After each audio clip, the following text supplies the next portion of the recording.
Hello guys, welcome back to my channel. അപ്പോൾ ഇന്ന് നമുക്കൊരു കുട്ടി മിനി വ്ലോഗ് ആവാം ഗായ്സ്. അപ്പോൾ ഞാൻ കുട്ടി എന്ന് പറഞ്ഞെടുത്ത ഒരു മിനി വ്ലോഗാണ്, പക്ഷേ അവസാനമായപ്പോൾ തന്നെ ഒരു വലിയ വ്ലോഗായിട്ടു ഗായ്സ്. അപ്പോൾ ഒരു നൈറ്റിനായിട്ട് ഞങ്ങൾ പോകുന്നത് എവിടെയെന്ന് വെച്ച് കഴിഞ്ഞാൽ എറണാകുളത്തേക്കാണ് കേട്ടോ ഗായ്സ്. ഞങ്ങൾക്കൊരു ബാഗ് വാങ്ങിക്കാനാണ്, നമ്മൾ വലിയൊരു ബാഗ് ഉണ്ടല്ലോ അത് വാങ്ങിക്കാനായിട്ട് പോയതാണ് എറണാകുളത്തേക്ക്. പക്ഷേ തിരിച്ചു വന്നപ്പോൾ ഞങ്ങൾ ഒട്ടും പ്രതീക്ഷിച്ചില്ല ഇത്രയും സാധനങ്ങളായിട്ടാണ് വരാമെന്ന്. ഒരു സാധനം വാങ്ങിക്കാൻ പോയിട്ട് പിന്നെ കുറേ സാധനങ്ങളുമായാണ് ഗൈസ് ഞങ്ങൾ വീട്ടിലേക്ക് വന്നിട്ടുണ്ടായിരുന്നത്. അങ്ങനെ വേഗം വണ്ടിയൊക്കെ ഞങ്ങൾ പാർക്ക് ചെയ്തത് എവിടെയെന്ന് വെച്ച് കഴിഞ്ഞാൽ സൈൽക്കോണിൻ്റെ അടുത്തായിരുന്നു കേട്ടോ ഗൈസ്. സൈൽക്കോണിൻ്റെ നേരെ ഉള്ള ഷോപ്പിലേക്കാണ് നമ്മൾ വന്നിട്ടുണ്ടായിരുന്നത് ബാഗ് വാങ്ങിക്കാനായിട്ട്. അപ്പോൾ ഈ ഒരു ബാഗാണ് നമ്മൾ വാങ്ങിക്കാനായിട്ട് വന്നിട്ടുണ്ടായിരുന്നത്. അങ്ങനെ ബാഗൊക്കെ വാങ്ങിച്ച് നമ്മൾ വരുമ്പോൾ എടുത്തോളാമെന്ന് അവരോട് പറഞ്ഞിട്ടുണ്ടായിരുന്നു. അങ്ങനെ ഞങ്ങൾ നേരെ പോയിട്ടുണ്ടായിരുന്നത് ബ്രോഡ്വേയിലേക്കാണ് കേട്ടോ ഗൈസ്. ബ്രോഡ്വേ ഇപ്പോൾ തുറക്കുന്ന ഒരു പ്രതീക്ഷയും ഉണ്ടായിരുന്നില്ല, എന്നാലും ഞങ്ങൾ വെറുതെ അങ്ങോട്ട് നടന്നു പോയതാണ്.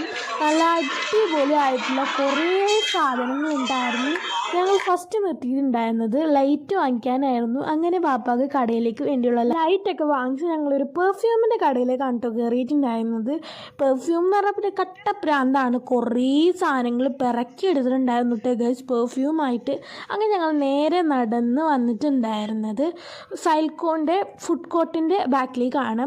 അവിടെ ആണെങ്കിൽ ഒരു കുഞ്ഞു കട ഉണ്ടായിരുന്നു. അവിടെ നിന്ന് ഞാനൊരു മാംഗോ ബാറൊക്കെ വാങ്ങിച്ചു, അതേപോലെ തന്നെ ഉപ്പിലിട്ട നെല്ലിക്കയൊക്കെ വാങ്ങിച്ചു കേട്ടോ.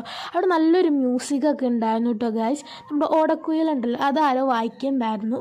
അങ്ങനെ അതൊക്കെ കേട്ട് ഞങ്ങൾ സൈൽക്കോണിൻ്റെ ഫുഡ് കോർട്ടിൽ എന്തൊക്കെയുള്ളതെന്ന് കയറി നോക്കിയതാണ്. പക്ഷേ ഫുഡ് കോർട്ട് മുകളിലായിരുന്നു. ഞങ്ങൾ നേരെ വന്നിട്ടുണ്ടായിരുന്നു സൂപ്പർ മാർക്കറ്റിലേക്കായിരുന്നു കേട്ടോ ഗൈസ് സൈൽക്കോണിൻ്റെ. പിന്നെ ഒന്നും നോക്കിയില്ല, കുറേ സാധനങ്ങൾ വാരി പാക്ക് ചെയ്തിട്ടുണ്ടായിരുന്നു. കണ്ടതും വാരിയതൊക്കെ അങ്ങനെ കുറേ സംഭവങ്ങൾ പാക്ക് ചെയ്ത് നമ്മളവിടെ ബില്ലടിക്കാൻ നല്ല വലിയ ക്യൂ ആയിരുന്നു കേട്ടോ ഗൈസ്. അതുപോലെ തന്നെ കുറേ സാധനങ്ങളുള്ളതുകൊണ്ട് നല്ല സമയം പിടിച്ചു. അപ്പോൾ ഇത് അവരുടെ ഡെക്കറേഷനാണ് സൈൽക്കോണിൻ്റെ. അത്യാവശ്യം നല്ല ഭംഗിയുണ്ട് കേട്ടോ കാണാനായിട്ട്. അവരുടെ ക്രിസ്മസ് ഡെക്കറേഷനൊക്കെ ഞാൻ ആദ്യമായിട്ടാണ് അവിടെ കയറുന്നത് സൈൽക്കോണിൽ, പക്ഷേ നല്ല അടിപൊളിയായിട്ടുള്ള ഡെക്കറേഷനൊക്കെ ഉണ്ട് അവിടെ. അങ്ങനെ ഞങ്ങൾ നേരെ പോയിട്ടുണ്ടായിരുന്നത് അപ്പാപ്പയുടെ ഫ്രണ്ടിൻ്റെ കടയിലേക്കാണ് കേട്ടോ കയറിയിട്ടുണ്ടായിരുന്നത്. അങ്ങനെ അവിടെ നിന്ന് അൽഫാമൊക്കെ വാങ്ങിച്ചു, അത്യാവശ്യം നല്ല ടേസ്റ്റ് ഉണ്ടായിരുന്നു. അങ്ങനെ ഞങ്ങൾ നേരെ വീട്ടിലേക്ക് പോയി. അപ്പോൾ ഇന്നത്തെ വീഡിയോ ഇത്രേ ഉള്ളൂ. അപ്പോൾ വീഡിയോ ഇഷ്ടപ്പെട്ട അപ്പം തന്നെ വീഡിയോ ലൈക്ക് ചെയ്യുക, കമൻറ്റ് ചെയ്യുക, ഷെയർ ചെയ്യുക. അപ്പോൾ ടാറ്റാ.